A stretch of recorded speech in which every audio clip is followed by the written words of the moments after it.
Hello. How's it going? It's me, Sprite Pepsi. Hello, Epic Gamers.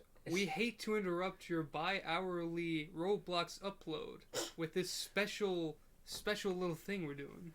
You sound like that one guy that gets paid to do like people send him like specific pieces of text to like read aloud in his like news reporter voice.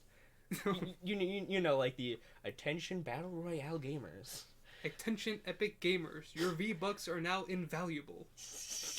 Yeah. Also, just a second. Hello, Kashun Jones and Tyrone Matthews. Welcome. Hello. Welcome to the show. We're going to be talking about a very interesting thing because it's not something we would usually discuss on, this kind of site because of, people joke about this kind of thing all the time. Yeah. More specifically, you and Gio. Yeah. But today we're going to be talking about it's not a new series, but it's new for a lot of people. It's a series that came out like back in the 90s, but got sort of a revival because it's being released on Netflix now. And that series is called Evangelion. It's an old anime series from like 1995. Yeah. And one thing that's notable about it is that it's like a mech series. It's about, like kind of big robot fight. It's sort of in the vein of like the Godzilla films or just kind of like, Gundam or any kaiju sort of thing, yeah. Or for you fucking Americans out there, Pacific Rim, I guess. Transformers or just whatever. Fucking basic bitches. Anyways, but yeah, so we will go into spoilers with it, very heavy spoilers, but I think we should just kind of talk about our experiences with it. I think I'll go first since I'd start with first. I watched it before it came out on Netflix, actually, so people have been watching the show basically like illegally for years because for one, like there's an English dub. It's not great. Yeah. It got better supposedly as it went on, but it wasn't great. I got my own illegal experience with it as of recently, but continue. I think I know what it is. But so yeah, I watched like the English sub version for like last year actually, like almost exactly last year. Really? Cuz I was just watching it over the summer being like, "Oh, this looks kind of interesting. You might watch it." Well, actually that wasn't even my first experience. My first experience was I went to like the local indie theater that shows like a bunch of stuff, and they were showing a movie that was, I don't remember the name of it, but I had the number 1 in it, and I was like, all right, I'm gonna go see it. And it was supposed to be like a documentary film, but they fucked up what they put in their website, and it was actually one of the Evangelion rebuild films. So I was Wait, which one? It was 1.1. Oh, okay. So I kind of just went in not knowing anything about this series beforehand to be like, well, I guess I'll try this out. I mean, I've enjoyed anime quite a bit before. And then, yeah, like, when I was, like, I think 15, I watched it, and it's like, this is dumb. I don't like it. It's silly. Stupid. Hate it. This Makes kid me feel things. Fuck emotion. That's Gio's reaction to every anime he's ever seen. He's a fucking basic bitch. No disrespect to Gio, I love you, but you are one. Just gonna say that. It's tiny bit. But yeah, like, when I was 15, I was like, this is stupid. This is just this kid being sad for the entire series. These adults are the worst. I hate this. Why is anyone like this? And then, yeah, like, a few years passed, and then I actually watched the show by myself, because, like, it might be interesting. And then I watched, like, oh, I get it. He's depressed. Oh! It makes sense now. It was... Chronicle depression is a thing! There was a lot of perspective after those 2 years. Oh, fuck.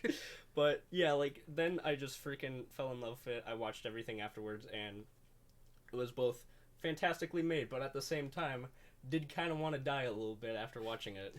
In a good way, Same. Now I pass off the torch to you, because you're a newbie now. Yeah, I'm a little newbie bitch. Don't shoot me at first. Alright, so, I was first actually introduced to it while watching a little YouTube video. Oh yeah, I forgot! That must have been so awkward for you. It was pretty awkward. It's like, what the fuck's going on here? And not too long after that, did you actually introduce it to me? Mm-hmm. You're like, hey, you should probably check this out. And it's gonna be one of those things where it's like, oh yeah, I'll check it out, and then I just kind of drop it. It's like, all right, well, yeah, it's not happening. But then I heard it was coming to Netflix, and by then I sort of had a interest in it, and I straight up told Gio, who is notoriously known for not liking anime, that I'm gonna watch it. Mm-hmm. And so I did, and Gio actually sat through like near the end part of the series. Oh, so like kind of like halfway through maybe. Yeah, like halfway through when Miss Red showed up. Oh yeah. Oh okay, when Asuka shows up. Yes. But so that was so he kind of just without context just saw the last half of the series. Yeah, basically. Oh god. I told him, dude, you have to fucking watch the whole thing. I was like, no, it's fine. No, I'm not gonna fucking tell you how it starts off. God, that like if I heard someone say that, I'll just watch like, you know, at some point in the series I'll be like, no, that's not a good idea. So that's my little introduction to it. Like the day after I finished the series, I felt like I was, you know, after the show stopped, I felt like I was gonna die. Yeah. Like I've never felt this way after watching something. This weird feeling. I And don't was like it. Maybe the movie will help, and then the scene happens. Oh my god. So you're kind of like, man, this is making me feel very, very sad. And Let's keep this train rolling. Literally the first scene. Oh god, we won't get into spoilers just yet, but yeah. Then I went online to watch the rebuilds. Yeah, I guess that makes sense since the rebuilds are really hard to find like any good copies of that aren't, you know, like either in bad quality or English dub. I mean, I found some pretty decent ones. I guess, yeah. It was harder for me though, because like it was just again like trying to find subtitles anywhere was like a hard task. But also, so I'm assuming, did you watch it in the English sub version? Or? Yes, because my dumb baby brain doesn't feel like reading. Oh, the English dub version? Yes. Oh, okay. Interesting. That's I just say that's interesting because I've never actually watched any, well, the new or the old dub at all. Oh yeah. Like, I've never seen the old dub. Yeah. There's and another thing to discuss, which we'll talk about probably a bit more in depth later on, is the Netflix version of the series and the movie. There's a lot of very strange choice differences in little moments. You might know about some of them? I am aware of some of them, yeah. Alright. I kind of want to expand on it because it's an interesting... It's very, very interesting to say the least. It's a bit of a rabbit hole situation. But, yeah, like... Yeah, it's funny that, like, we basically both had the exact same experience when we first got into the show, which was just, you know, this seems pretty cool, I guess I'll check it out, and then a series and a couple movies later, wow, life sucks and you're gonna fucking die. People are disgusting. People are gross as fuck. But, yeah, so it seems that's basically kind of our introduction now, so we will get into the spoiler discussion, which basically, I think we'll just kind of go in a rundown of the series, End of Eva, and the rebuild films, since that's pretty, yeah. There's a lot to cover on that. Let's try to get through it. Let's do it. Hell yeah. Ready to die. Yeah. So, alright, so spoiler tag is up. If anybody cares still about spoilers, or if they're interested, leave now. Check out the series. It's on Netflix. It's very good. Come back when you're nice and depressed, and we can chat. Yeah, we can have a nice chat about that. Anyways, all right. So the series. For one thing, it was interesting to see like just the way that starts off. Like you don't really get any whole like laundry list of like explanation of second impact and started from this. I am so glad they didn't fucking explain what's going on. Just drop me in there. Oh shit, there's that thing running around. Yeah. It like literally the first scene is just here's this big ass awkward looking broad shouldered monster, and he's heading over to this little fucking city, and there's a bunch of tanks, and you're like, it's already like a few seconds, and then shit's about to go down. This is gonna go crazy. And yeah, and then we get introduced to a couple of our characters, primal sad boy prodigy Shinji. So, like, here's the thing I don't understand. What's that? A lot of people who are very into the show keep saying Shinji's a little bitch. Get into the Eva, Shinji. Wow, you suck. And okay. I feel like I'm in defense of him. he's going through a lot of shit. He's got That's what I said. He's got to fight a bunch of giant monsters. He's got to try to get his fucking distant dad's approval. Yeah, it takes a lot out of you. Okay. It's like on a daily basis, his emotional layout of the day is I've got to control this big fucking unstable monster robot, have to protect all of humanity, while my dad is like, even though you are protecting all of humanity, I never loved you. Don't look me in the eye, son. Oh, shit. Remember, you're the reason your mother died. He's that kind of kid. He's that kind of dad who, if you were to build a sandcastle, he's the first one to kick it over. Yeah, he would be. And just say, build it again. Do it again. Otherwise, Ray will have to do it for you. Yeah, and then we get like a couple of other characters, like Masato, best character in the whole show, definitely, in my opinion. And we get Ray. Yeah, who, I mean, basically, like from what I've been told, her character is more or less kind of like a jab at like a lot of other anime characters of I am literally have no emotion, so you can just walk all over me kind of character, you know? Yeah. And I think it's really funny because our main character is literally even more like passive. Yeah. To the point where it's like, yeah, like you would have like moments in shows where it's like the character has to step up to be like the person who controls this robot in order to help save humanity, and then when he does it, it's like, what the fuck? I'm 14. What do you expect me to do? I haven't even learned how my body works yet. How do you expect me to use that thing? Yeah, exactly. It's like fucking. It's so great because like I mean, there's a lot of shows where it's like, this character has just literally been thrust in a situation, yet they seem to have at least some confidence. And I think it's interesting we have like a character who has literally none of that and is more of a, yeah, that would probably happen, you know? He's more forced into it and constantly berated when he's trying to get out of it. Basically, yeah. It's like, and I mean, everyone wants to save humanity, so they kind of have to do it because there's no other choice, but still everyone is like, you guys can try to be less of suck. you guys can try to be less of a dick about it, you know? Basically, yeah, because it's like, I mean, for one, Gendo's just being like, son, I never loved you, and then he's the kind of dad who pats his kid on the shoulder with a stick.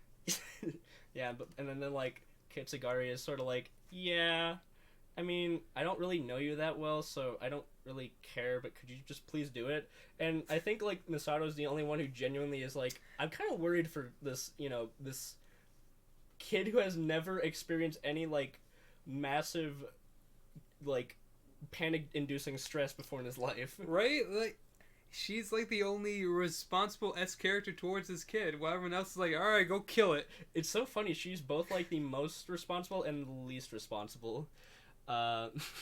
It was just because yeah, like she'll be like, I'm actually helping to take care of this kid, but then other points it's like, I'm not going to work today. She's responsible in the right ways and irresponsible in the right ways. Yeah. And is also like, I remember the joke that everyone made when she showed up was kind of like, people who saw the show for the first time recently was like, oh, I get it, she's a millennial. And I was like, huh.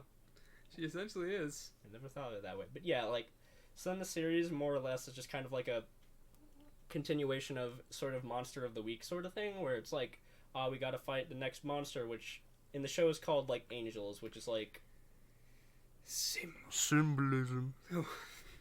And I will say, I like a lot of the angel designs. I think some of them are pretty dope, but some of them are just kind of big things. Like, really, yeah. One's just a big blue diamond thing, and another is a big ball thing. Yeah, There's one with an eye. We got the big sphere with like the whole kind of psychedelic design, and we got the Bass Pro Pyramid. Basically. But it's just like, yeah, like there's some really interesting designs. I love the first one though. That's like a really iconic design. All right, I love the first Angel. Yeah, that one's a good one. What else? And yeah, and also just the Ava designs are like really cool. Oh, I'm absolutely in love with the Ava designs. They really took me by surprise. They could have really just make a standard giant robot. No, they gave it sort of a runner's build, you know? Yeah, like a very slender like look. Well, other ones are more like boxer. Like Pacific Rim, Gypsy Danger is more of a boxer. Unit 1 is a runner. Yeah, like it is a boxer physique, whereas this one's like weirdly agile and kind of like, it's very lanky, and I love it. Yeah, it's great because it's like it doesn't feel like a robot in any way. Like it's both like organic and inorganic kind of thing. Which, by the way, it's not a fucking robot. Apparently, there's only been one robot in the show. Yeah. Oh yeah. Like there's only really just one, and that's also the other thing. A lot of the plot details in this show, I love this show to death, but like there's points where I'm kind of like, I don't know what's going on, but I'm trying my best to keep track of it. Like, for example, like like the whole, it's actually also angels, but they made it robotic a bit, and it's just like, okay, cool, but why? How do you make them? How do you keep them so lucid? Yeah, and then there's also just the aspect of basically they're kind of controlled by ghosts. Yeah, by a bunch of dead moms. Yeah, I don't know why it's. Well, I mean, I know why because symbolism, but still, it's like, what about mom ghosts specifically? Is it like powering? Don't you know mom ghosts make the best CPUs? Fair enough. Gotta get. When my mom kicks a bucket, I'm gonna put her in a PC. Son, I will power this PC for you till the day you die. Okay, cool. This one actually sucks ass. I'm probably gonna throw it away. Yeah, basically. But yeah, like little details like that. But yeah, like and then the whole organization that kind of helps control the Evas called Nerve, which is basically like, if I'm just gonna use Pacific Rim as like a reference because everyone's seen that. Yeah. So like the big kind of organization that they use in Pacific Rim would be like, we need to fund the the Jaegers to help fight the kaijus or whatever. That's them, but the Illuminati. Literally, yes. That's literally what happens because fucking for some reason, Nerve has like a secret subsection with the like these big ass dominoes with eyes. Yeah, basically the CEO of Nerve is like, I'm secretly actually part of an organization that wants to destroy the world or something like that, which is still like, there's a lot of things I don't understand, but I understand enough. I still don't understand how the fuck that works. Okay, so I actually do know a little bit. Okay. Alright, so apparently his whole plan is called the little Illuminati thing is called the Human Instrumentality Project. Yeah. And basically it's going to take every living thing on Earth and just kind of mesh them together. We're going to take all of humanity and push it somewhere else. Ah! Basically. It's essentially what's going on.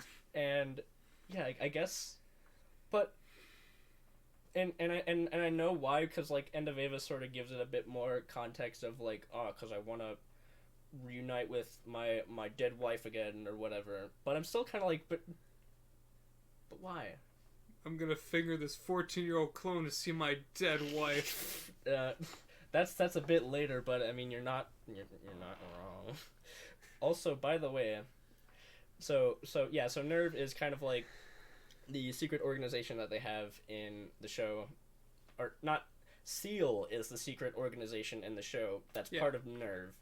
That's when it gets really fucking confusing. It's like, okay, so Nerve is the good organization that helps fund creating these robots to fight the big bad monsters. And SEAL is the guy who gives them the money, but are the bad guys. It's a metaphor, but yeah. So like the show continues, and Shinji is always just having to like basically put insane amounts of stress on himself to still fight these robots, but somehow still like manage. And it's one of those things where it's like, you would think at some point the show would be like, but he gains his confidence in learning how to fight, and he becomes a true hero in the end.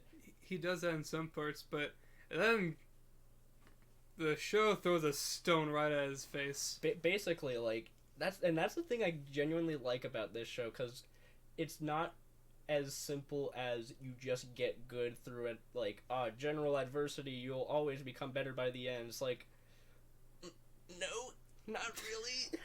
That doesn't how that works. It works sometimes, but not exactly. Because, yeah, like, I love the point in the show where it's like, he does actually successfully do it, but he basically almost just completely fails, and because of that, he just completely skips town for the entire episode, and it's not as much about, like, the Ava fight by that point, it's about, like, him just, like, I don't know if I'm even of any use anymore. I'm I'm still 14 and I'm basically completely useless, and I don't know if I'm going to add much to being a person.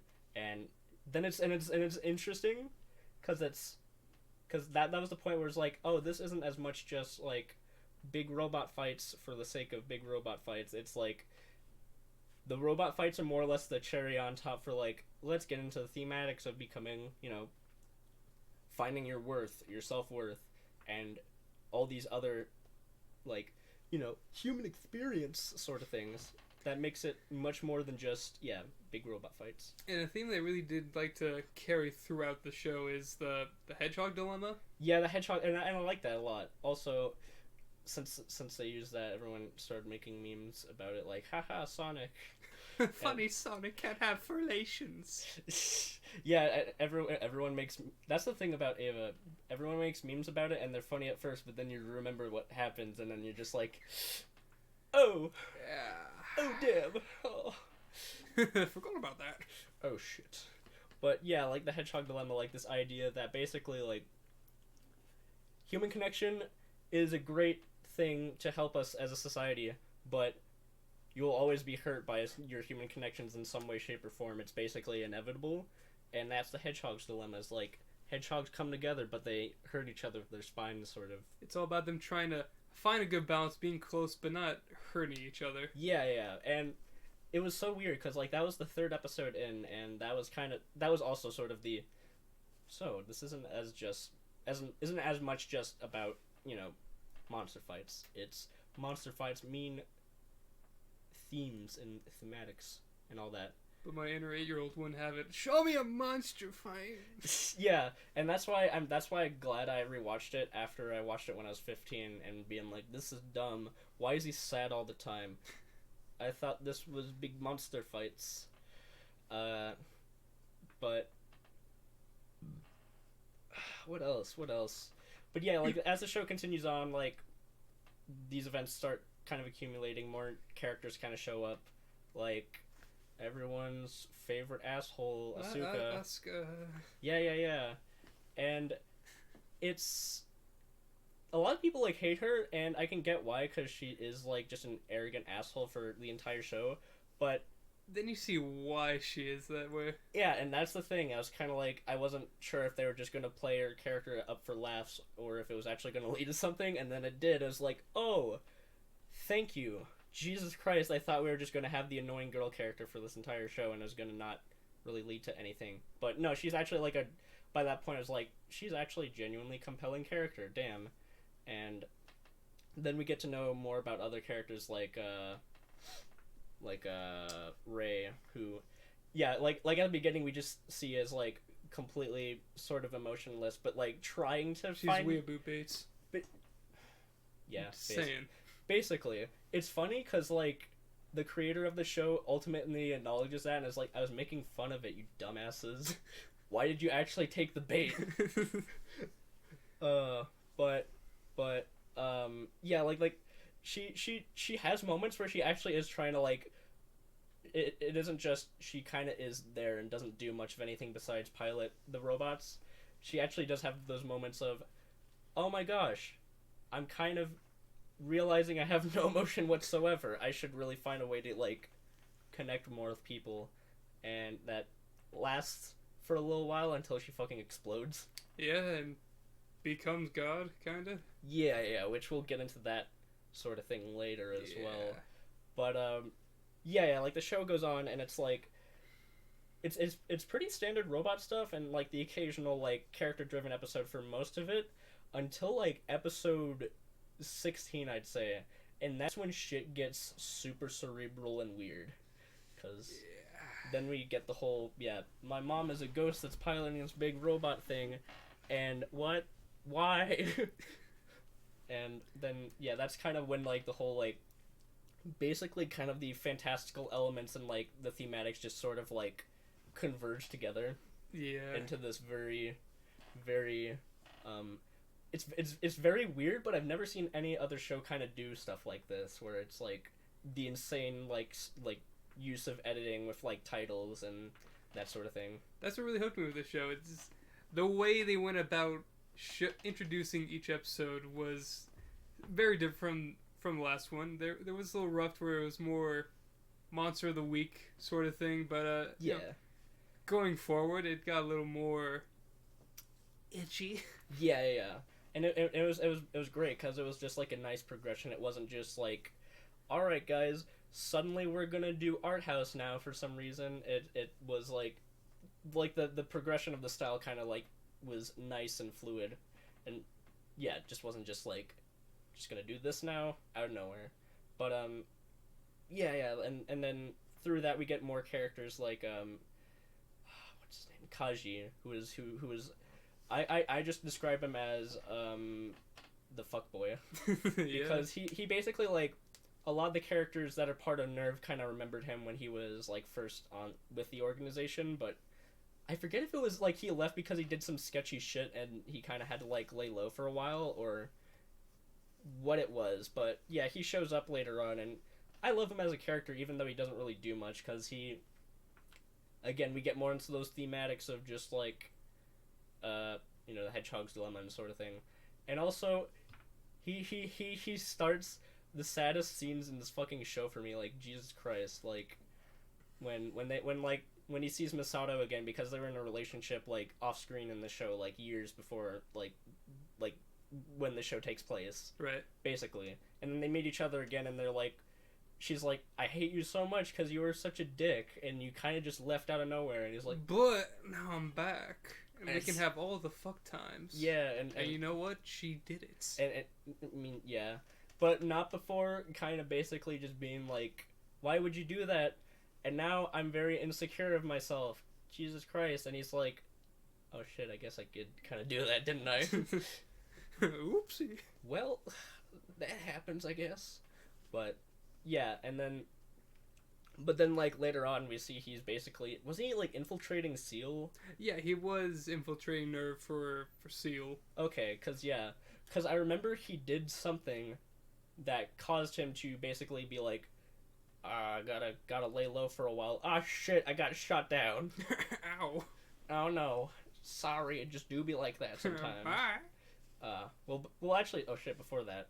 But, yeah, like, more monster fights happen, and Shinji gets to know him, and he kind of gives him some more life advice, which is, like, really interesting. And even at one point where he's gonna, like, basically do a skipping town and, like, never coming back sort of thing again, Kaji sort of shows up. He's like, hey, Shinji, help me with my watermelon garden. And he's like, okay, why? He's like, I'm gonna teach you about the value of life. See this watermelon? It's garbage. But it could have been great. Yeah, you see where I'm getting at, son?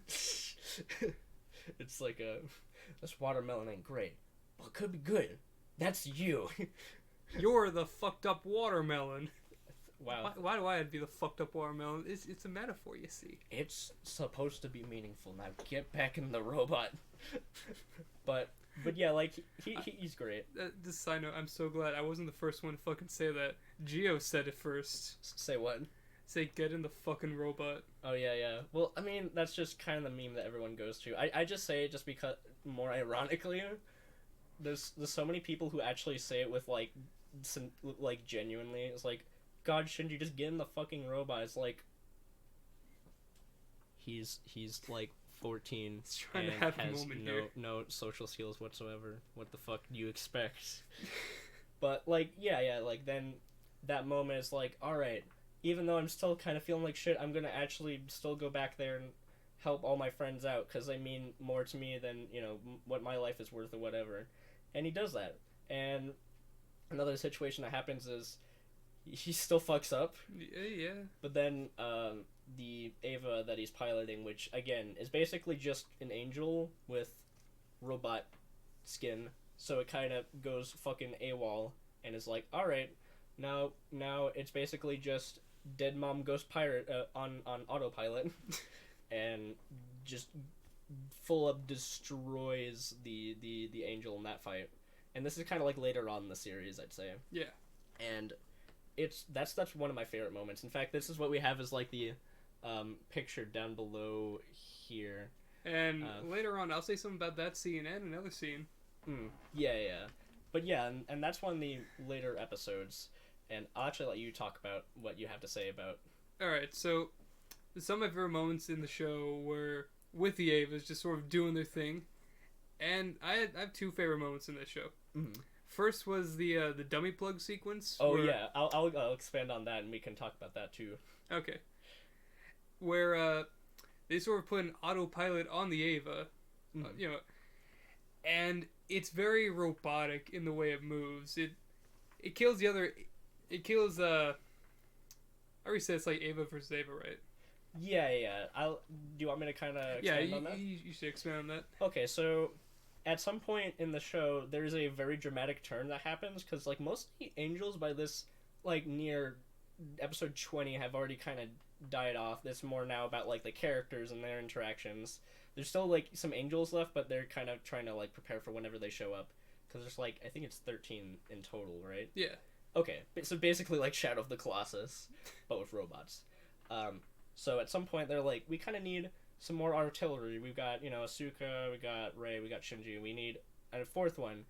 Unfortunately, of all the fucking people that had to be, of all like the 14-year-olds in Japan, they chose literally like outside of, the Nerve program, like his best friend by that point, who was named Toji, who at the beginning of the show was basically kind of just the jock asshole, but like actually became sympathetic to Shinji, and along with like his sidekick friend who was just kind of like a dorky filmmaker guy.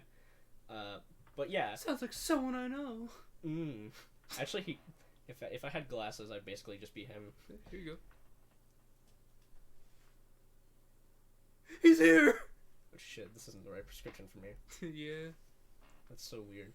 But yeah, like he is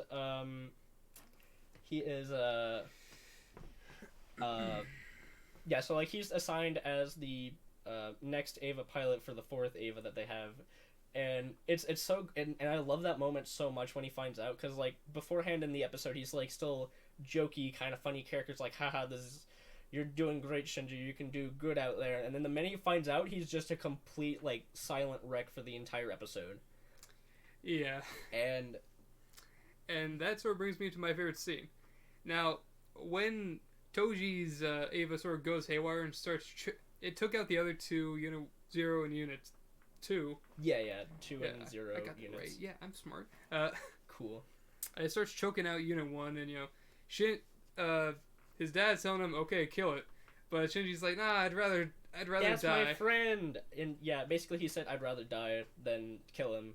And so they put on this dummy plug system, was basically sort of a director override of the Ava. Yeah, it's essentially just like it takes away Shinji's control of the robot, and like I don't know if it's like Gendo or just like some person at Nerve at one of the mainframes just like, all right, go in. I'm taking the controller now. Yep. And it's my turn on the Xbox. Basically, that's just what Gendo did. And the Ava's movement, Unit 1's movement in that scene is very robotic. It seems like someone else is definitely in control, not in the sense that the Ava's gone berserk. Yeah. It's like a controlled berserk version. And it sort of decisively takes apart that Ava, smashes the entry plug. Yeah, and that was the worst part. I'm just like, I don't know if it's like, maybe it is like just kind of like an autopilot, like, lock on target, or if someone's able to control that. Because if Gendo was able to control that, he is the biggest piece of shit. Like, right? He knows that this is Shinji's, like one of Shinji's only friends. It's like, I mean, we basically stopped the Ava now. Sorry. Gotcha. At least he didn't actually die. But, like, still, what the fuck? What the fuck is wrong with you? And it's worse in the, I think, I actually read the manga as well, but in the manga, he actually does die.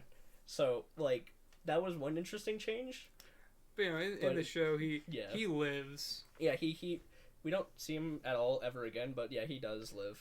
But so it was just the little override movements of Unit 1 that sort of sold me on that scene. Yeah. My second favorite scene is the complete opposite. Yeah. Now, in this scene, it's when Shinji had run away for the second time. Yeah. But this was basically the watermelon scene. This is a little after that.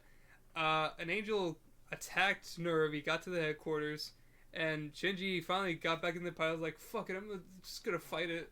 Yeah, he just kind of is like, man, this sucks ass, and I'm gonna die. But.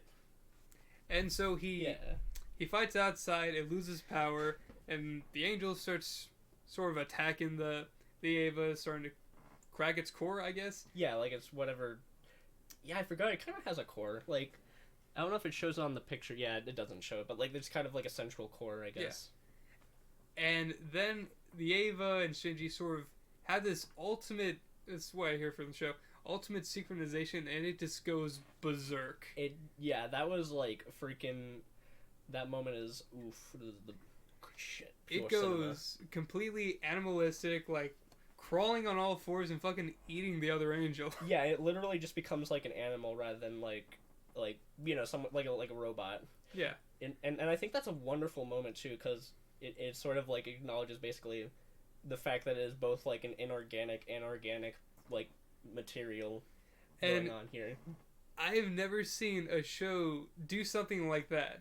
Yeah, not like literally neither have I. Even for like someone who's watched anime quite a bit, like nothing like that moment I could think of in any other kind of series at all. And granted, the Ava's gone berserk before, but this part in particular, you can just see the absolute madness in its eyes. Exactly. It actually changes fucking eyes from little slivers into just giant bulging eyes. Basically, yeah. Also, this is just funny to me.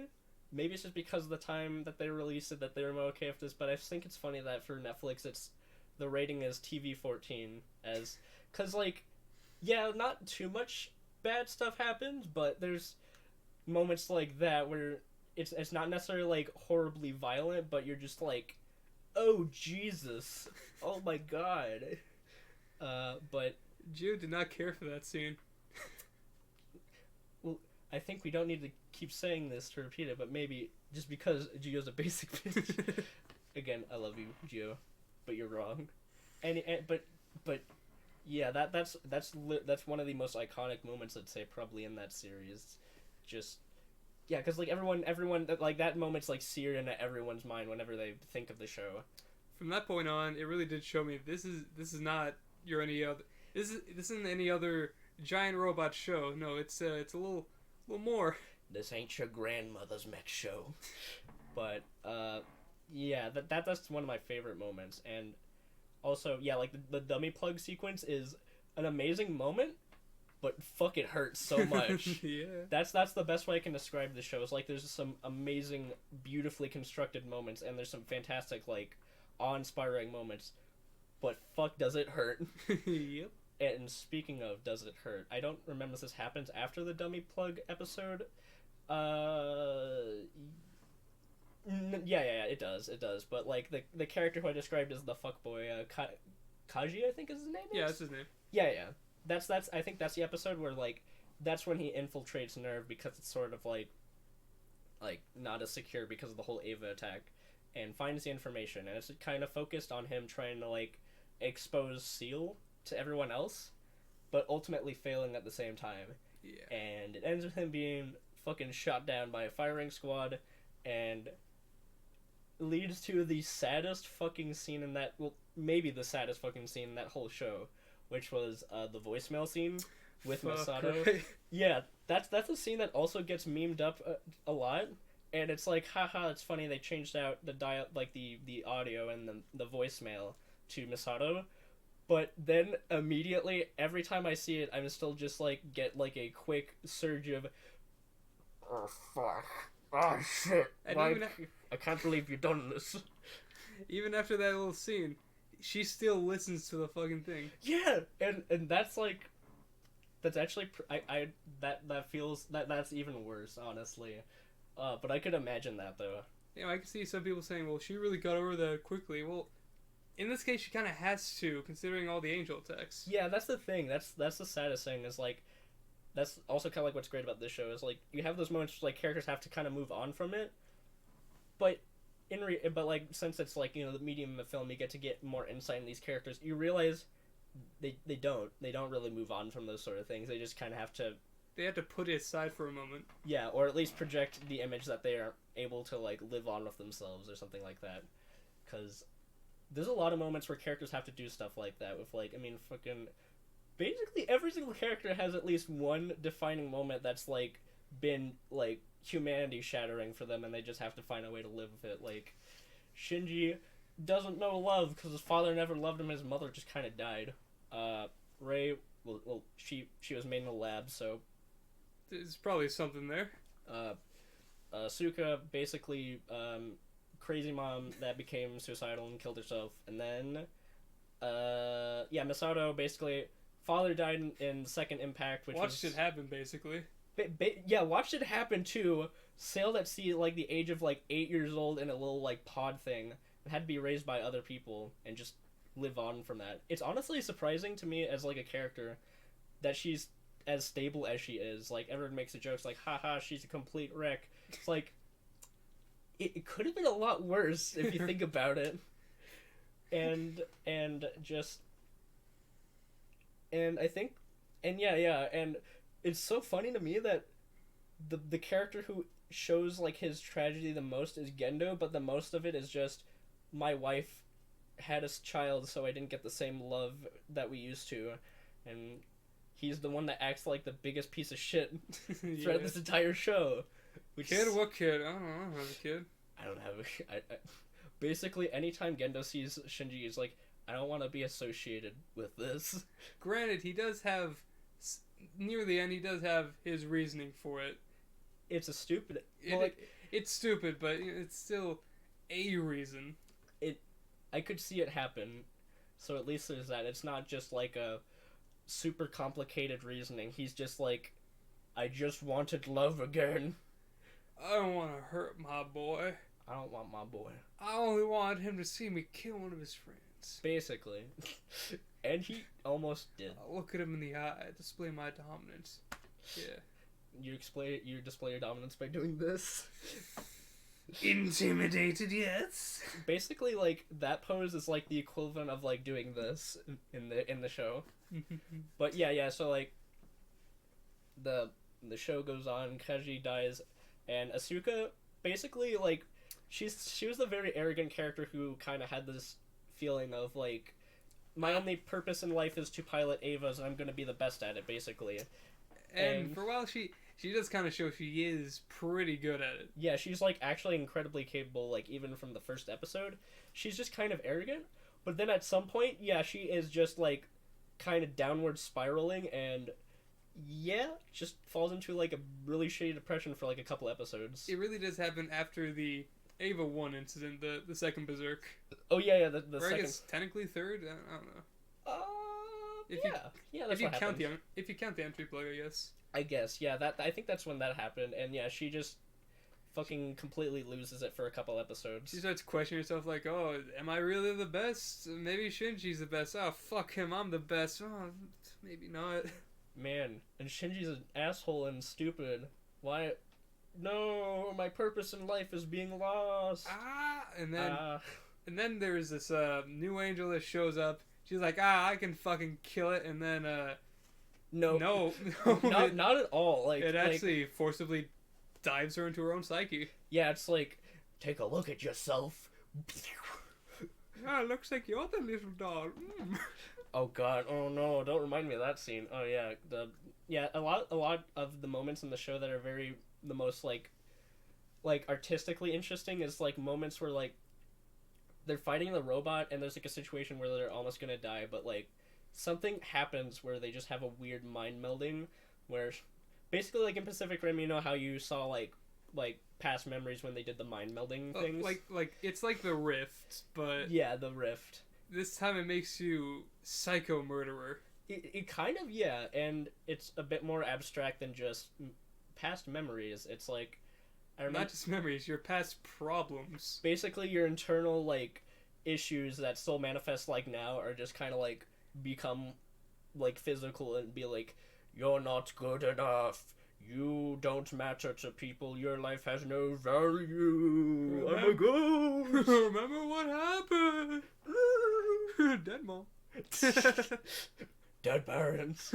Ooh, really digging in here now. Ooh. Yeah, basically. So just, yeah, the entire show is just kids with horrible parents' issues trying to find self-value in themselves by fighting big aliens with robots. That's the general gist of that show. Now you think it'd be therapeutic, but oh no. It's like half yes and half no. But that no is a very strong no. You feel good because, yeah, I did something, but you feel bad because no one cares. Nobody cares about the bad man.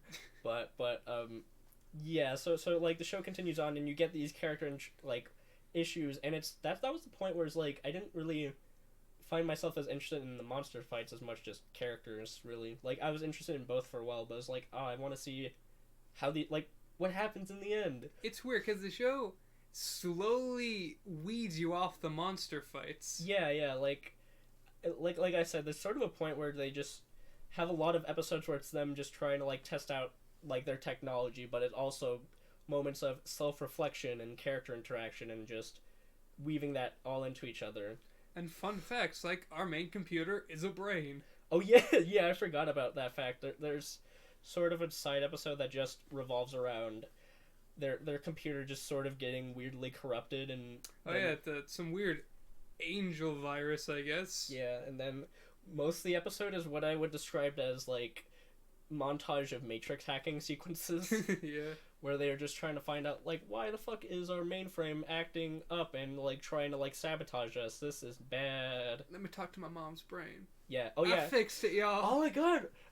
I forgot about that. It's like fucking everybody on this show apparently. So yeah, fucking Kitsugari, who's like sort of like the main scientist of the show and like sort of like the second most emotionless character in the series, is having to like revamp the mainframe that they have at Nerve to work better so it doesn't get corrupted.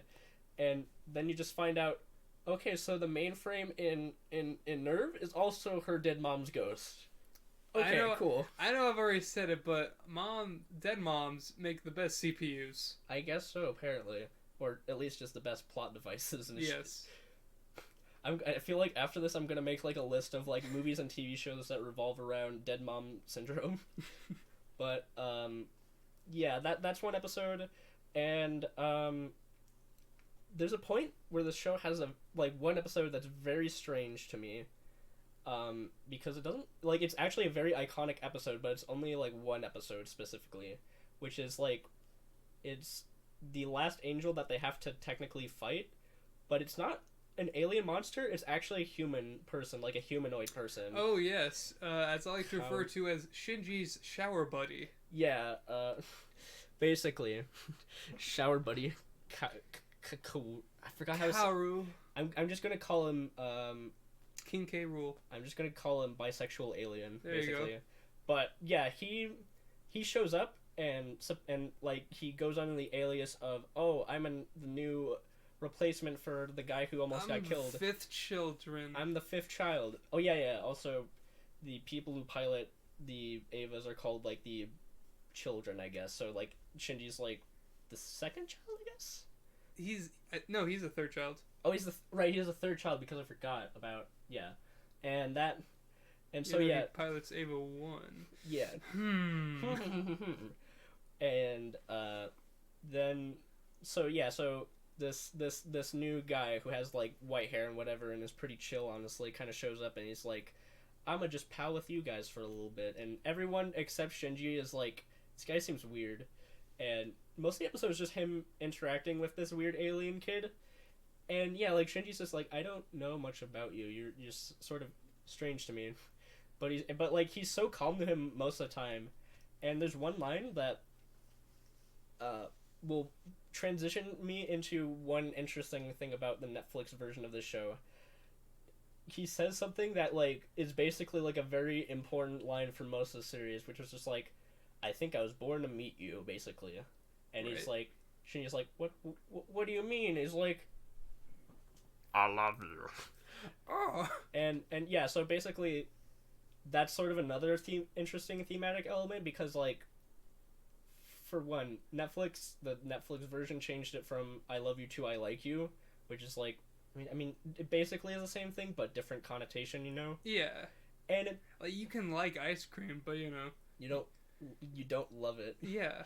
And then, yeah, that's one of the weird things about the dub is those decisions. because that has a lot of meaning. Because I mean, people like, because then in the show Shinji's like, man, no one's ever said they actually loved me before, whereas in the Netflix version it says, no one actually said they liked me before. It's like, bitch, I'm right here. Yeah, and everyone's mentioned that, which is like, loads of characters actually do like him. Like, they don't necessarily have the same connection to them as, like, a family member or an actual loved one. They like you, okay? I mean, yeah.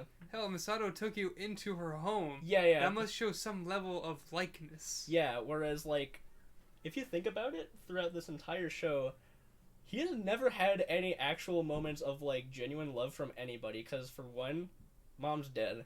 Two, dad's dick. And dad's a dick. No, I like dad's dick, it's fun. Dad's dick. But, dad's big dick. And three, like, he basically has no, like, long-term role models in his life, and four, he has, like, no social skills whatsoever, so he's never actually been in a genuine relationship before. So that has, like, more significance than you would think. So, I mean, is it a bit much to, like, go on a complete, like, destroy Netflix, like, boycott thing because of that line? Yeah, it's a bit much. But that line is very important, honestly. Yeah. And it's like, it's one word. You guys can go back in, change it, update it. You know? Yeah. Basically, when I was just watching it on Netflix, I just, like, mentally repressed. I was like, no, he just says, I love you, and we're just gonna move on with that. What if, like, they demand it to be fixed when Netflix just, like, you know what? They just put a text-to-speech thing like, I love you. I love. Remember, Shinji, I was meant to meet you. I love you. But, there, you got what you wanted. You got it. It's all good now. But, yeah, and that's, like, a very meaningful moment to him. And then the next day... Oh, boy. Then you find out, oh, shit, he's an angel, and he basically breaks through Nerve using one of the Avas that he was going to pilot. And this brings me to a plot device that I forgot to mention, which is... I don't know if it's an angel or what, but, like, down in, like, the deepest bunkers of Nerve, they have this big white monster-looking thing that kind of is like Jesus on the cross look, kind of. Okay, so that big old blob, that big old party mask blob, it's Lilith. Yeah, Lilith is the name of it. Now, it's a little different in this world. Now, you know how in our world, like, in the Bible, it's like Adam and Eve? Yeah, that sort of thing. Well, in the Jewish Torah, it was Adam and Lilith, then Eve. Okay, so basically kind of like the third child, basically, situation. Yes. But, yeah, essentially, from what I can tell, and it has, like, a big spear in it, which is called... Spear of Longinus. Longinus. But, yeah, that's a very important plot device, because in the show, there's a thing called the Third Impact, which basically... That just means, like, death of humanity kind of apocalypse kind of thing. And everyone's trying to prevent that, because the Second Impact was like an event that happened in the Arctic that basically killed off like half of humanity, and they were able to stop it like well enough in advance that nobody else died besides that half of humanity. But yeah, Third Impact is just angels are gonna come back and, you know, do it for a third time and try it again. Maybe this time it'll work. Yeah. So everyone is of course like, we need to prevent this. But since nobody knew that this kid was an angel, they're like, oh shit, he's gonna get the Spear of Longitis, and... Actually, it's never really clear what the angels do after they get to Lilith.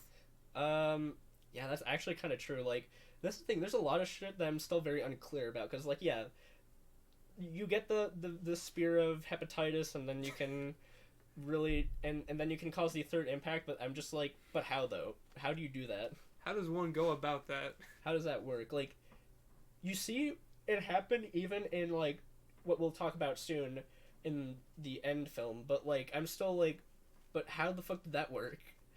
But essentially, like, yeah, the bisexual alien tries to steal the spear, but Shinji's like, why are you doing this? I fucking loved you. You did, why would you do this to me? And he's like, ha, lol, because, you know, I'm an angel. I mean, to him, it's like, oh, I wasn't expecting you down here, and then, you know, then Shinji's like, comes down, he's like, you know what? You can live, it's fine. You just kill me. Yeah.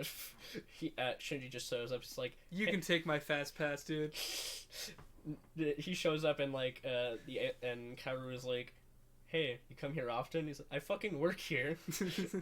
But yeah, like, so Shinji grabs him with his Eva, and he's just like, yeah, like, I don't want to kill you, but also, and he's just kind of like, do it, bitch. You gotta. And he does. And by the end of the episode, he says this a lot through the series, but this is like the first point where it seems like he's pretty straightforward about this, where he says, I'm not going to pilot an Eva ever again. This is it. I can't do this anymore. And so I was like, I understand. There's still some stuff that we need to do, though. And then we have the last 2 episodes. And oh boy, were those fun to watch! That was, this is an interesting last 2 episodes. I mean, they basically act as like a 2-part finale, if you think about it. Yeah. Because the show stops being about, like, stops the whole, like, general story narrative of, okay, it's the robots fighting, characters' interactions, and coming to terms with who you are, and just becomes, like, a cerebral, like, avant-garde sort of, like, we're gonna have, like, just internal intermission with these characters. Yeah. We're gonna, like, get deep. We're gonna go down the rabbit hole, motherfuckers. It starts off with this omnipotent voice talking to Shinji, ask him, so, what do you do? Why do you pilot the Eva? Does that make you happy? Does this give you self-worth, you little shit? And then you think, oh, they're throwing in Asuka sort of talking to him indirectly, but then we switch gears and talk about her for a bit. Yeah, and it's more or less it's sort of like a revolving door of characters having moments where they're being like kind of like metaphorical versions of like all the other characters, like just speaking directly to them, not like any sort of like general conversations, just like, why are you here? Why do you matter? Do you think your actions actually mean anything in the world? And do you actually have an impact on others? Why are you like this, basically? It's almost like someone's reading them a self-help book part of questions. It's like, so, how do you think you matter? It's essentially... Are you happy? It's like the most, like, harsh and, like, direct version of, like, a therapist, but imagine if it was all your friends and family members. And they all start berating you? Basically. But not, like, in a passive-aggressive way, but, like, just in a stone-cold serious, like, manner. And it's such, like... This could have been a complete disaster if done, like, with some, like, inconfidence in what they were doing. But, like, somehow... It's one of my favorite finales in the series, honestly. Now, it's... My reaction was, this is so weird. But it works somehow. It really does. It's like, that's the thing. I can't think of any other series that would do something like this, because, I mean, for one, it does feel out of nowhere, and it's very just, like, it completely abandons what was actually going on in the story. But, like, the tone and style of the show is setting up from the very, like, first few episodes. It's like, this feels not like the obvious choice, but the right choice in terms of how they conclude it. Because, like, there's still elements of, like, thinking about, like, what the angels mean and what the whole fight of humanity against the Third Impact sort of thing. But now it's just completely through the, like, philosophical and psychological aspect to it now.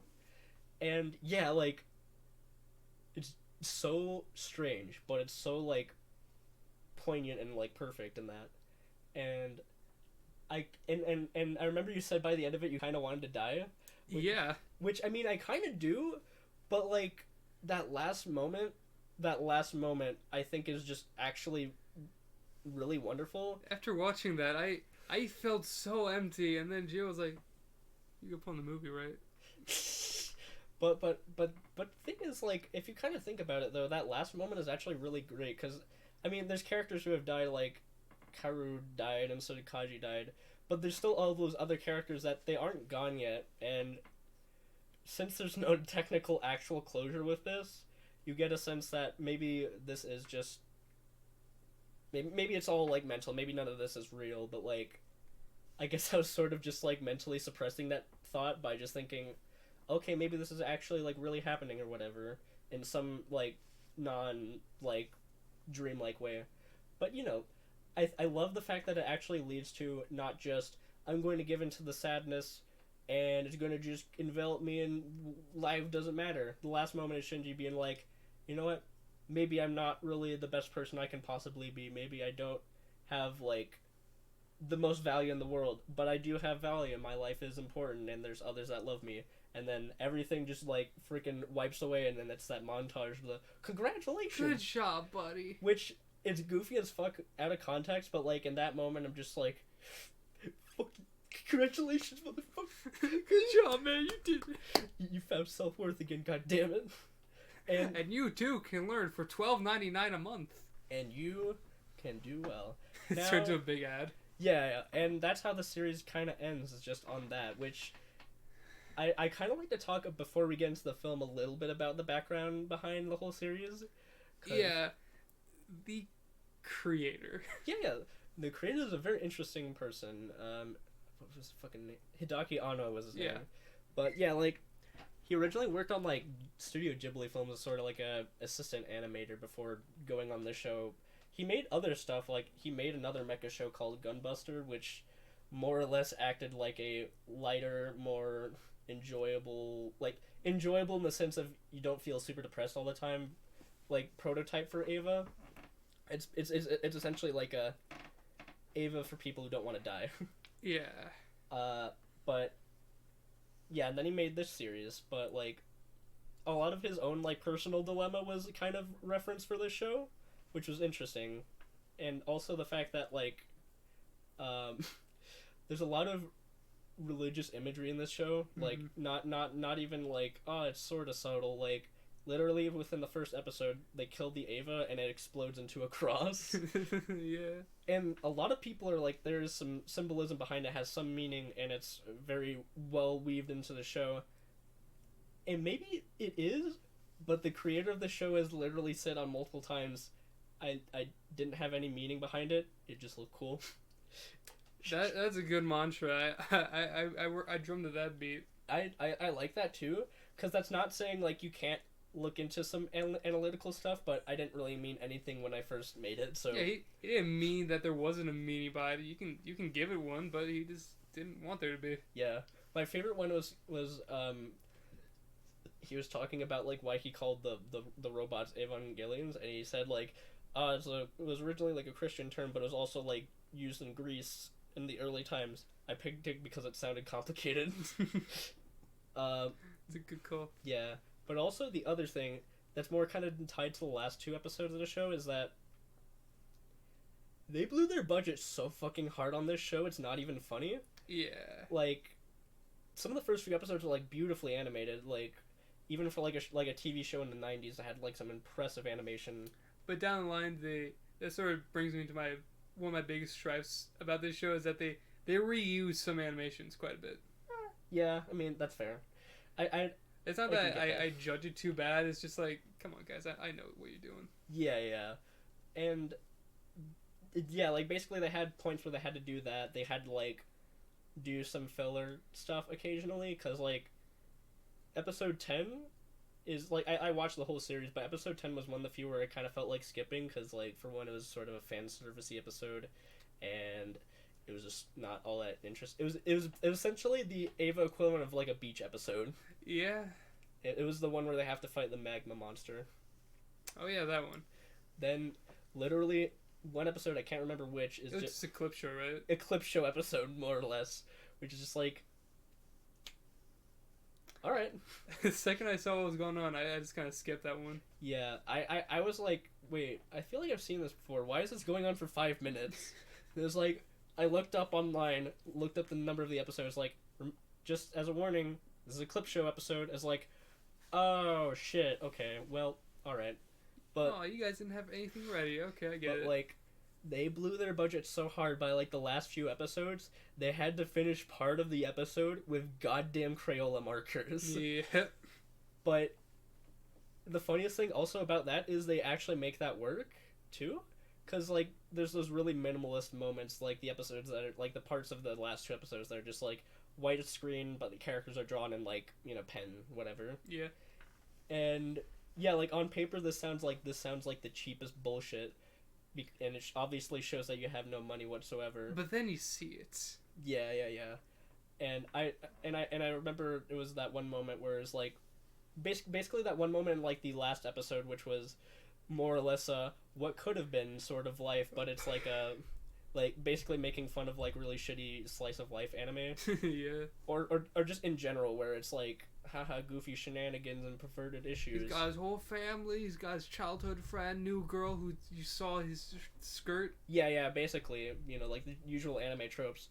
And then, like, after a while, that basically just completely fades away. It'd be like, remember, this is what could have been. He's like, yeah, but that sucks. From animation to storyboard to straight up scripts. Yeah, oh yeah, I forgot about that. It just shows, like, the script at some point.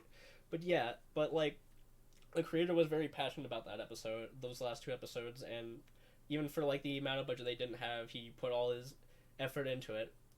And everyone hated it. Yeah, so bad. It was so... The studio made them create a movie as a replacement for those last 2 episodes. No, actually, there's a bit more to it than that, I'd say. Oh, okay then. So, I mean, for one, the last 2 episodes actually went very different from how the manga ended. Essentially, the manga was more close to, like, End of Eva, but it actually had a happy ending by the end of it. Mm-hmm. But Ono was really, like, adamant about doing this this kind of ending. But yeah, everyone hated it so much. They sent death threats. They graffitied the studio, and just all this stupid bullshit because everyone hated it so much. It's essentially like the equivalent of like George Lucas when he released like Phantom Menace, and years later everyone was just saying, "You're a hack, George Lucas. You raped my childhood," sort of thing. It was like that, but like for like a month basically. And then. But like the thing that people were mad about was like not because of like it's a strange. It was people were like, we want more robot fights, we want more underage characters being sexy, and we want more the you know, basically the fan servicey aspects. And Ono got so fucking pissed off of this, he literally just made a film that was like, okay, you fucking assholes, I'm gonna make a movie that shows you what could have been if you know, it was like that, except everyone dies and it's horrible and it's so utterly depressing. I hope you enjoy, you dickheads. And so it brings us to the movie. And so that brings us to End of Eva, which is basically, it's like, you know how in like video games I have like a morality system, you have the good or bad ending. This is the bad ending. This is like the worst ending possible. This is the low honor Red Dead 2 ending. Yes, basically. It's like that on a massive scale. Yep. It's one of my favorite movies, but like it's hard for me to ever rewatch it sometimes because like it's so like brilliantly constructed as like a story and like as another version of the finale. But when I said the show hurts sometimes, this, ooh, oh my fucking god! And it was this movie that confirmed Gio's fear of Rey. Yeah, he fears her. Was he basically kind of like, something don't seem right about this character from the very first episode? Like, something's off about her, and then he saw the movie like, I don't like her at all. Yeah. A lot of things happen in this movie, and it's hard for me to really like there's a linear story there, but it's hard for me to like try to decipher any of it. So like, okay, so yeah, like in the show when gay alien boy dies, Shinji's like, I can't do this anymore. This version is like, it's basically this version, Shinji's is just complete emotional, like, just completely emotionally paralyzed like throughout most of the film and can't do shit. And at this point, Seal is like, alright, so our last operative, that gay alien boy, failed, so hey Gendo, just to let you know, we're gonna call America to join us and we're gonna fucking invade you. And so it happens. And it does. Invasion of Nerve. Yeah, and I was thinking, when I was first watching this, it's gonna be like, they're gonna capture all the scientists, and it's gonna be like a tense, like, Shinji, someone help us. But no, they just massacre everybody. Everyone's just fucking gunned down. Bodies are run over. It's horrible. Might I remind you, Netflix rated this film TV-14. If you're 14 years old, you could watch this now. It's fine. Don't ask mom. Just turn it on. Just keep the volume low. But yeah, like then yeah, everyone's kind of losing their minds, and then you find out that like Seal has their own brand of Avas, like basically easily manufactured Avas that they use to fight the nerve. And that brings us to one of the best animated sequences in the movie. Oh yeah, Ava 2 versus the manufactured Avas. Yeah. So for a bit of context, like in the show, I forget like if it's I think it was after the whole incident with Toji and the whole Ava that goes berserk that Shinji has to destroy. Asuka basically just becomes comatose for like a good while, but then comes back and is like, "All right, I'm gonna fight these." Monsters now. I can finally do this. After realizing my mom's with me. Yeah. Then it's like third character realize the thing I've been controlling all this time is just my dead ma'am. I can do this. I control people all the time. This is just my mom. Yeah, and like that's one of my favorite sequences too. Especially just like the music and just like the animation in that. That's also the other thing is like there's the TV animation which is obviously lower budget for the show, which is still really good in consideration, but this is so fucking fluid. It is so much better, and the thing I love about it more is that the Pacific Rim-esque movements, I guess, it's slow, but you can see that there's a lot of motion towards that. Yeah, so much more motion too. Like you can instead really of feel it. Instead of the robots doing a bunch of really fast flips, which they do in the rebuilds, they're slow. They're gradual fights that just. They are incredible. You have to check them out. Yeah. Like some of those moments are on YouTube actually in pretty good quality, and I check them out. Or just go on Netflix. Yeah. If you watch the show, check it out. There's some people who have watched the movie without the context of the series, and I'm just like, why? That beginning scene's gonna fuck you up. Oh yeah. I'll explain that. So. Oh yeah. This is gonna be so awkward to try to like. Explain? I'll explain for you if you don't mind. I'll do it. Okay, cool. Okay, so the opening scene of this movie is like the perfect mood setter because it gets you the idea that this is not going to be the good ending like off the bat. So Shinji goes to Asuka, who through most of the show, like I mean, she's been complete dick to him, but they've actually formed somewhat of a relationship, even though she's still kind of an asshole to him most of the time. Yeah, I mean they kissed when they were bored. Yeah, but he was kind of just like not really interested. That's the funny thing. Like when she was like, "Hey, do you want to try it out?" and he's like, "Okay," but like when Kaoru shows up, he's like, "I love you." He's like, "Oh my god!" But yeah, like at this point, like she's like the closest person to him at this point. So he's like, "Please wake up," because she's comatose. I need something, and then like something happens where it's like. The hospital gown that she's wearing accidentally gets ripped, and I was thinking, oh, this is just fan servicey moment or whatever. Had to remind myself, 14. Yeah, 14. That's a 14-year-old I'm seeing. Oh, what are you doing, Shinji? Oh, this is a 14-year-old you're doing that too. Oh, okay. Yeah, this is like a moment that like some people have like said this is terrible. Why would you do that? And this is a fuck you to the fans. To all the people who. Got upset that there wasn't a proper ending. Here it is. Here's what you get. So, basically, to quote one of my favorite videos that does an analysis of this movie, Shinji, he jerks off. He jerks off to Asuka's comatose body, but like, yeah, that's fucked up. That's fucked up. And then it shows us his hand and. Yeah, that was one of those. That was the moment that I was like.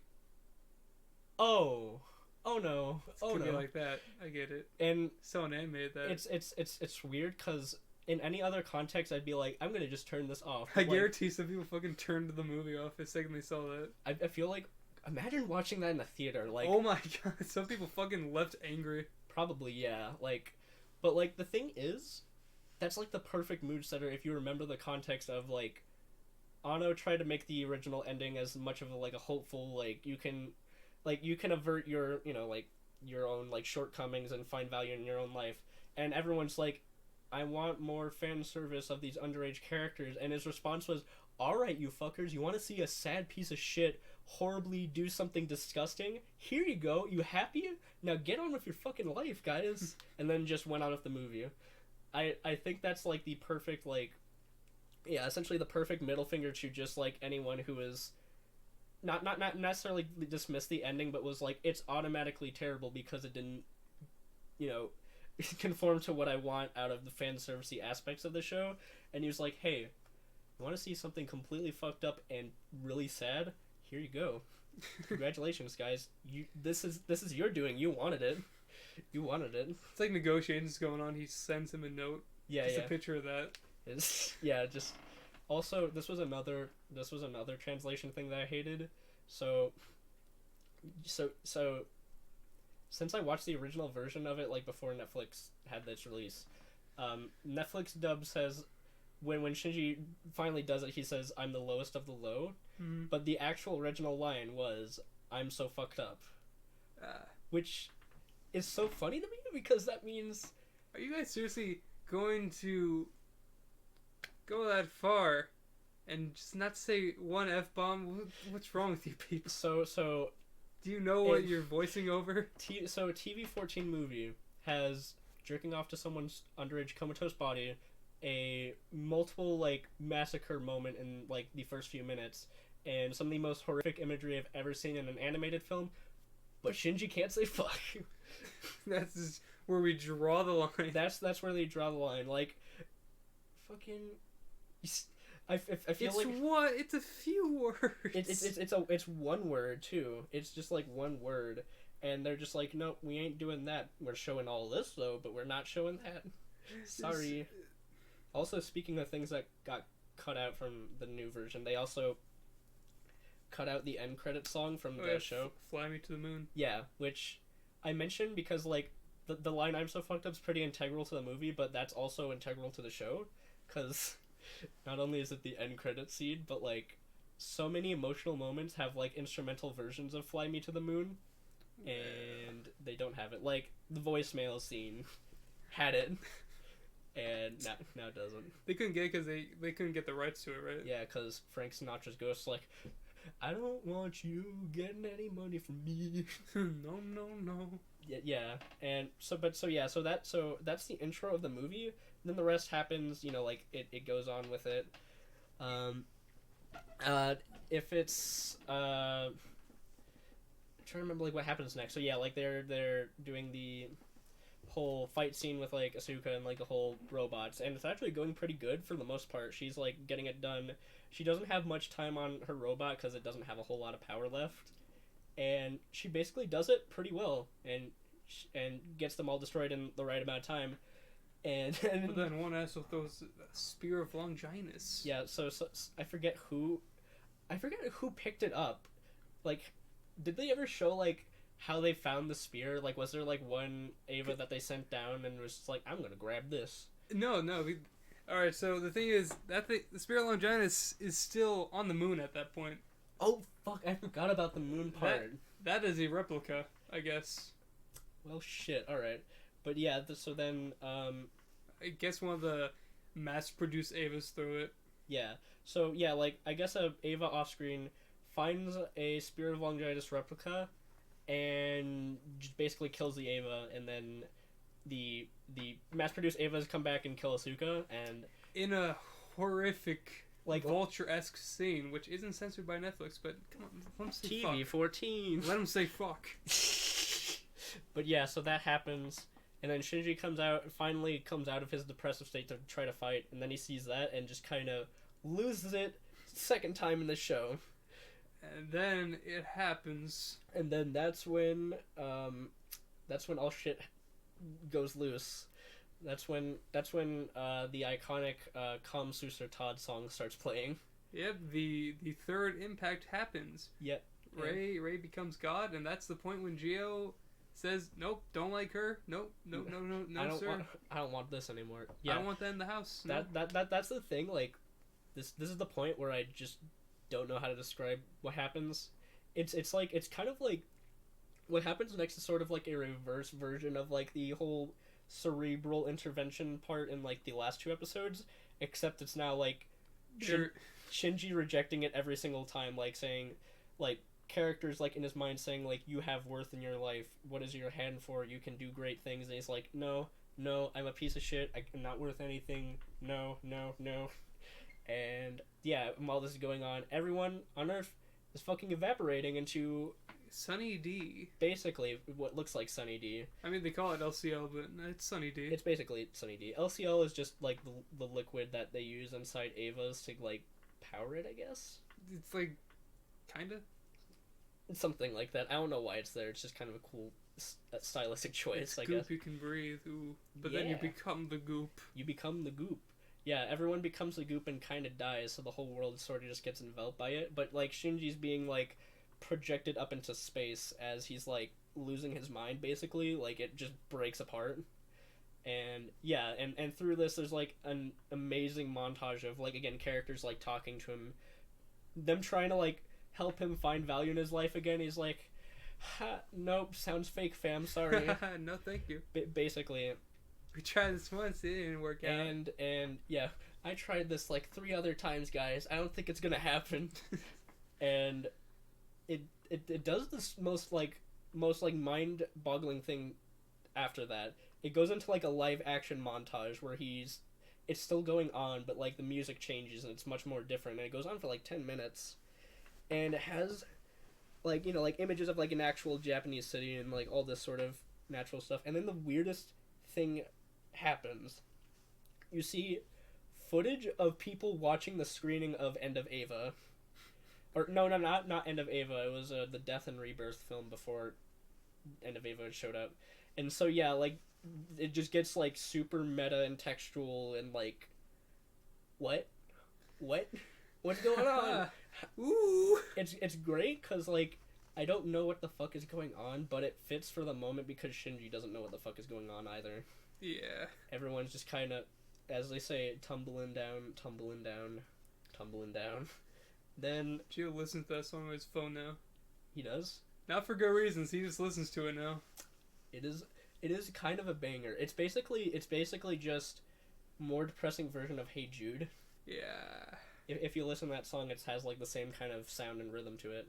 But yeah, now it's just the ending of the film is just Shinji is back on Earth. Everything is just awash in like blood and was it FLC juice? LCL. LCL juice. Okay, that's what it was. And for some reason, Asuka's alive again. All patched up, not in pieces. Yeah, not dead anymore, I guess. And in a fit of like, I like basically just like I cannot live with human life anymore. Like I destroy everything I touch. He's like, I'm gonna kill her, and he almost does before he's just shown just a little bit of kindness from her. He does, and then he doesn't even have the mental strength anymore to do that, and so he just kind of collapses. In the last line of the entire series is, "You disgust me." You disgust me, and then the most painful thing about that is it just cuts to end and then no credits. That's it. It's over. Now get out of the theater. Like, that's the thing. Like, imagine watching that in a theater. Like, this, like, I mean, for one, the first scene, where, like, half the audience already probably left by that point. Yeah. And then all of this nightmarish, like, okay, cool action, and then transitioning into nightmarish imagery of, like, intervention. And then that happens, and then it's over. You just kind of leave. And, well, I mean, like, the credits were in, like, halfway point, but that's because of other reasons. But, yeah. So that's how that ended. And yeah, everyone watched it and was like, oh. And after that, if you feel confused and slightly empty inside when watching the show, after you see that, yep. Oh boy.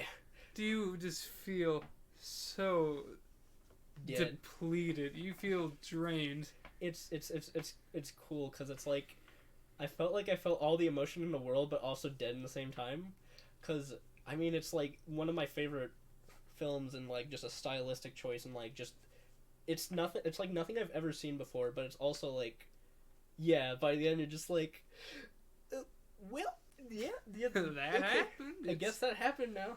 Oh boy. And then my brain decided, there are reboots, right? You should check those out. I'll do it later. No, do it now. Okay. Yeah, so the next day I went online and I saw the rebuilds. Yeah, so the rebuilds are basically, I guess just Ono wanted a second attempt at this story, so he just made the rebuild films. I'll kind of go into brief talk about it, because okay, so there isn't really much difference until like the second film, I'd say. Yeah, the first one's basically a shot-for-shot remake of the first few episodes. Yeah, it's that with just revised animation for the most part, and it has some occasional like George Lucasing of like changed details, like in the opening scene where they're all the tanks, the water is red instead of blue because of the second impact or whatever. And actually, the creator says that Evangelion's on this little weird time loop. Yeah. So, I don't know what that entirely means. Some things are different from the original, but some things from the show are there. I don't know. Yeah, so like the first film, basically the first few episodes is the same, but the second film, that's when it gets a bit different because there's like a new character. I genuinely don't remember her name because she doesn't do much. Some with an M. Yeah. This is the thing, like, my opinion on the rebuilds is first was actually good because it's just, the same few episodes but remastered, essentially. Yeah. Second movie happens, like, okay, this is kind of interesting. I have a little beef with the second movie. What's that? Because I already told you about my favorite scenes, the dummy plug scene and the berserk scene. Yeah. Weirdly enough, they switch the things on me. Yeah. Because for the dummy plug scene, the Ava goes completely animalistic. Yeah. And I was thinking, hang on a second, that's not how that goes. Yeah. I appreciate it, but hang on a second. Wait a minute, guys. And then for the berserk scene, it moves very robotically. Oh yeah, I guess you're right. I forgot about that. That was weird. It's like a total tone shift. I mean, guys, come on. Yeah. What happened? I was very lukewarm on the second film because, for one, the new character was like, I was like, okay, they have the introduction, she's gonna do a whole lot, and then she doesn't show up until like the last 10 minutes of the film. Only to pilot another Ava. Basically. And it's so funny because, like, most of the characters don't even realize she's there. They're kind of like, wait, who? And I feel like something that was lost from the first, Evangelion movie that didn't translate over to the rebuilds, the movement of the Avas. They move just too fast. They do, in my opinion. Yeah, they kind of do move too fast, and that's sad because, like, I mean, they were able to give that sense in like the end of Ava film. So I mean, it's not like a budgetary thing. It's just a weird decisional thing with like style. And Ava 1 does a Naruto run. Come on, guys. Oh, yeah, it kind of does. And also just like, but I will say they got better animation. Clearly from a bigger budget. Of course, yeah. And they got a better soundtrack. Yeah. Oh yeah. Like they got like. Well, I mean, I love the soundtrack both ways. Either way, like they're both fantastic. But yeah, this is just a nicer kind of orchestrated version of it. Yeah. But what was I gonna say? The thing I don't like about the rebuild film is like they still get into the cerebral stuff occasionally, but it's not as much. It's just it's a bit more focused on like the set piece kind of aspects. Yeah, the rebuilds feel more like an adventure than the series. That felt more like an in-depth look into the human psyche. Big ol' allegory, my boy. Yeah. Whereas this feels more kind of blockbuster, kind of. Definitely shows the different mental states the creator was in. Yeah, I guess, which is good for him. Oh, definitely. Yeah. I just think like it was more interesting when he made the first version rather than the second version, but whatever. But yeah, the things in the second film is like, for one, new characters sort of not do anything.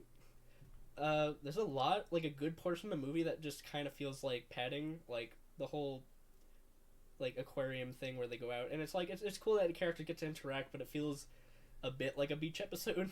Yeah. And then they just kind of retcon everything and just try to do another End of Ava at the very end of the film.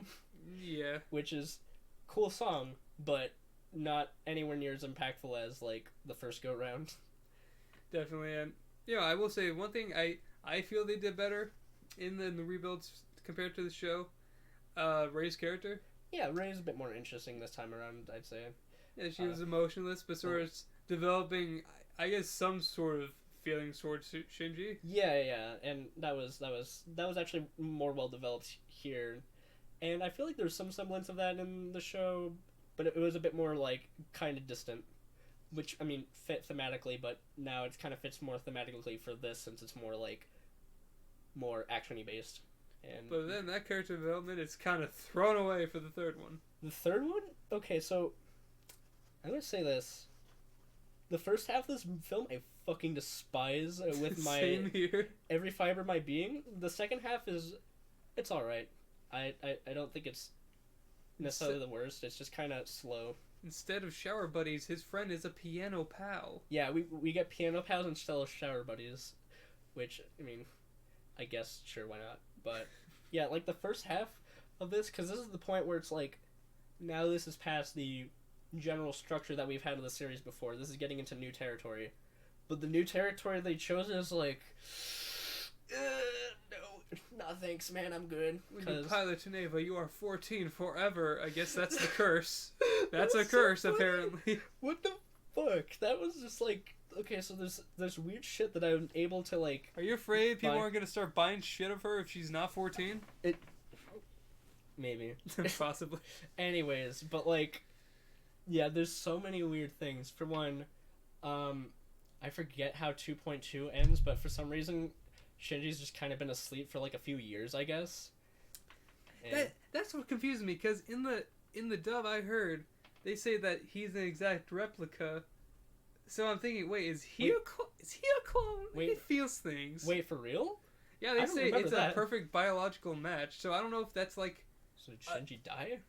Yeah, that's what I'm thinking. So did he die? Is this not our Shinji? Did our Shinji die? Explain to me. So does this mean that like with like Rei, where there's like a bunch of like clones in like a big old like tank, does that mean there's also a bunch of Shinji clones in a big old tank? Yeah, maybe.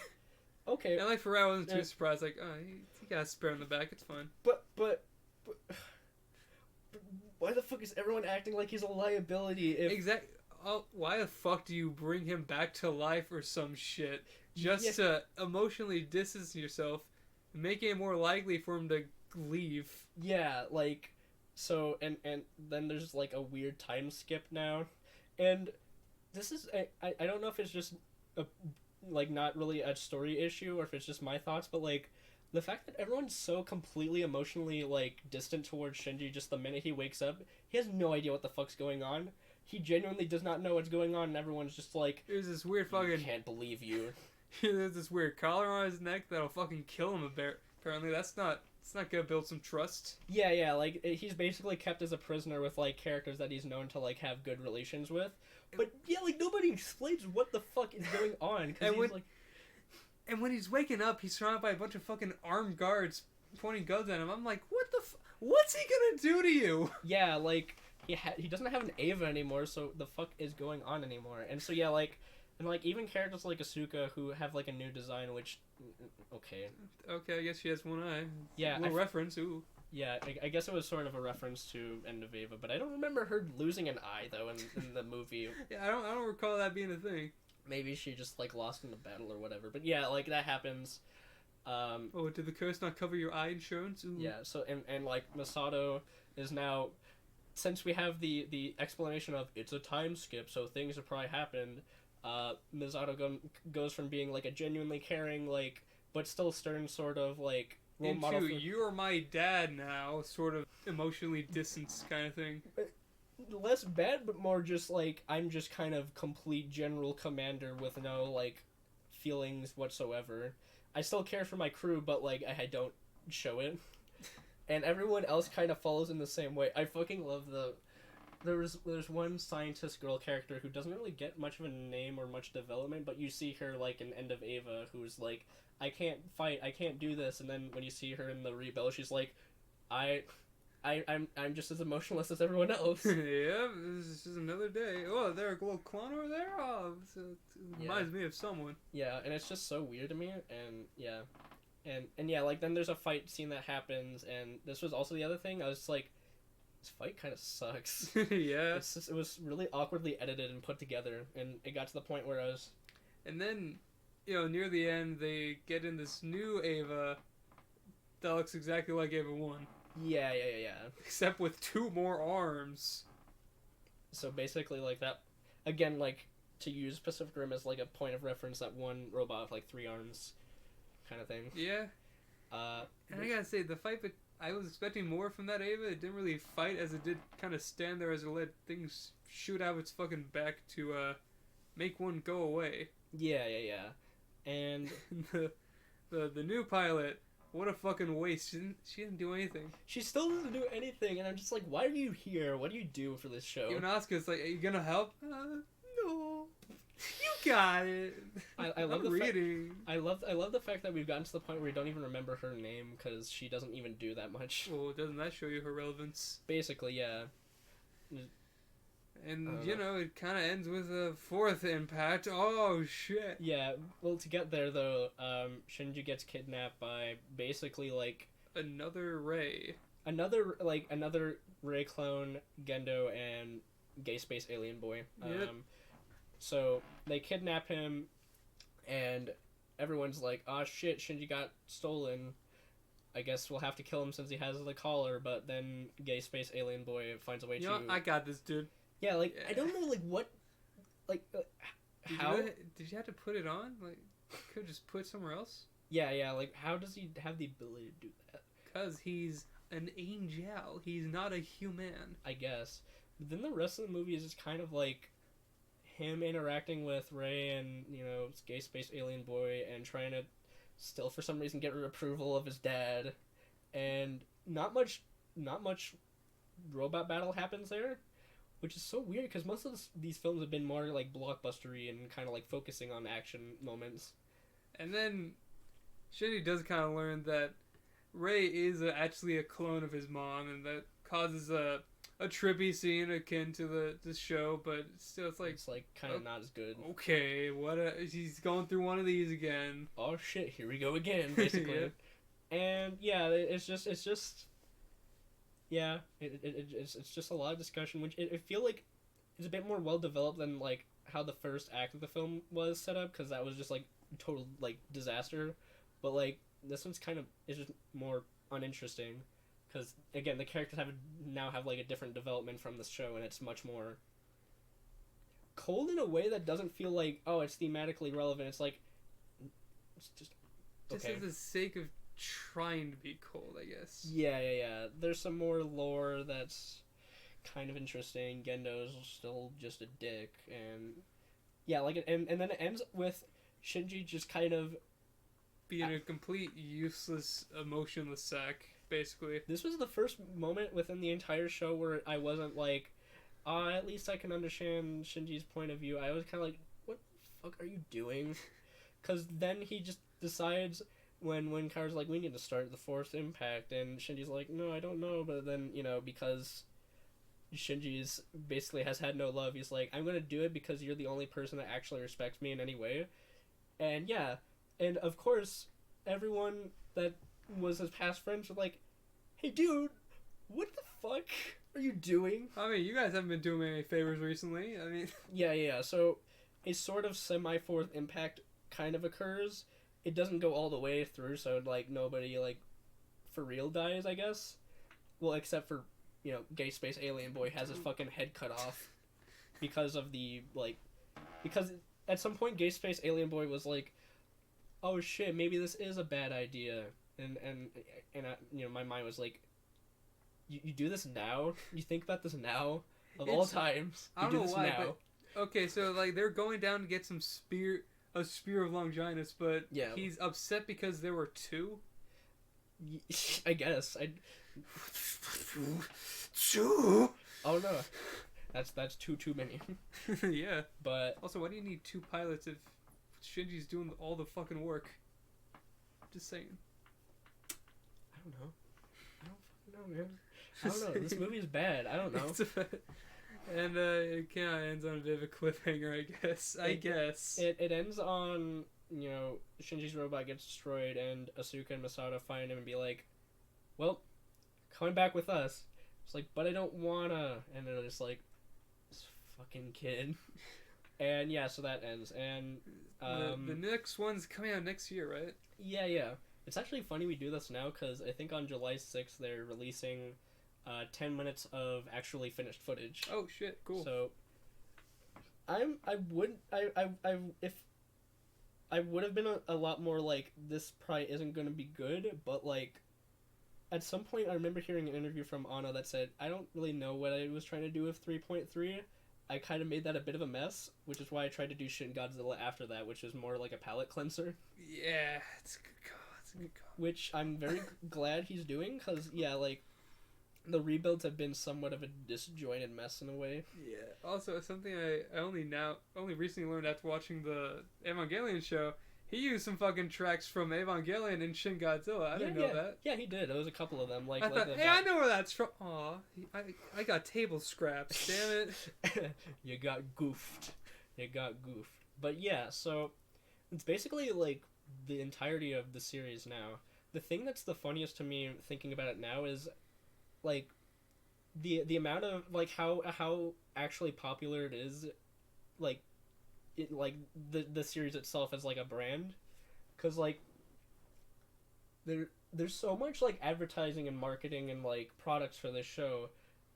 Like it's essentially like the equivalent, like think of like a weird like art housey kind of like monster film, and if it had the amount of like marketability as like Endgame, because there's so much like marketing towards the show for some reason, and it's so strange to me because I think the reason is because like a lot of people just see like cool robot designs and fighting monsters and all that sort of thing, and then people sort of forget, oh yeah, this is also really depressing. Oops. Welp.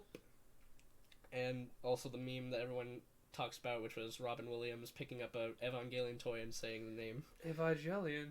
Yeah, it doesn't even say it correctly. but yeah, like it's so weird, like this whole series, like just from like the show kind of it like I think in all ways it's sort of been a little disjointed, both in good ways and bad ways. Yeah. Like, because like the series had the budgetary issues, the movie was more or less just like a call out at the fans. The rebuild films were just like a second attempt that didn't know where it was going. Yeah, who knows where it's going now? Yeah, like we'll have to wait till next year, I guess. Yeah. But yeah, like everyone was making jokes because I think 3.3 came out like 2013 or 2014. I think it was 2015. I'll check. Was it? I don't know. I believe it was earlier than that. Let me check. But yeah, like only now is like the next film coming out, and I think I think there's a good reason why, because one, Anno wanted to make Shin Godzilla probably to make some space between that one. Yeah, because I think it was that, and he was also doing voice acting work in a film. He was in The Wind Rises. Oh really? Yeah. For the Japanese dub. But yeah, like he was just like, I think I need to take a break from this series just to get myself situated, because I don't know what the fuck I'm doing right now. I mean, that shows a pretty good level head. I mean, he acknowledges, yeah, that one sucked ass. What am I gonna do? Yeah, well, gotta write myself out of this hole. But yeah, so I guess we won't really get much of an actual conclusion until next year. So yeah, strap in, everybody. We're either gonna get actual closure or not. And I get the feeling, considering how this whole series has been, probably not. We're probably not gonna get any closure whatsoever. But at least we get to see more of our characters, you know. Yeah. So I guess except Kaoru, because he's fucking dead. Yeah. It happens. Anyways, I think that's gonna... Is there anything else you want to say? I guess I'm just gonna have my final thoughts of Evangelion. Yeah. Now, I absolutely love the show. I think it's a great show. It's just, sometimes gonna lose me on a few things because of my big old baby brain. The same here. Same here, my buddy. But overall, I say if you like mechs, okay, and you also like some dark aspects to your shows, check this out. But just go in with an open mind. There's gonna be some parts where you're like, nah, I should probably turn this off. Yeah, it's kind of one of those things. It's like you're either very much on board with it or not really at all. It's kind of it's sort of like a coin toss, essentially. Because I've had friends who I introduced it, they're just like, okay, nah, I'm good. Whereas I've had other friends like you and one other friend I had who were just completely got into it. Yeah, like 100%. Honestly, I'm in love with the idea. Obviously, also in love with the show. But yeah, I'm really glad you suggested it. Yeah, definitely. I'm sad though that you kind of, since you watched the English dub, I'm kind of sad that you got the new version of it, because the old English dub had some funny moments. Like I'd never watched the full series in the English dub, but there's some great moments, like the fucking fact that the pilot that gets shot down in the first episode has the voice of Eddie from Ed, Edd n Eddy. Oh shit. So it just sounds like him. I'll send you that clip later on, and just like a bunch of other memes. Please do. Also, one last thought. Pen fucking scares me. Keep him away. Oh yeah, I forgot about the penguin character. I think that's a good way to end our discussion. And my final thoughts on it are just, yeah, it's a great series up until the rebuilds, but I have confidence that it'll find its footing possibly. Yes. Only time will tell. Only time will tell. Anyways, is there anything else you want to say, or is that basically it? Overall, I say check it out when you can. Don't do anything illegal. Yeah. But I did though. Too illegal. Not illegal enough to get you in any trouble. Yeah, don't go that far. Anyways, hope you guys have a good rest of your day. Check it out if you're interested, or don't if you're not. Anyways, thank you for watching. Hope you have a wonderful, wonderful time. Bye. Goodbye.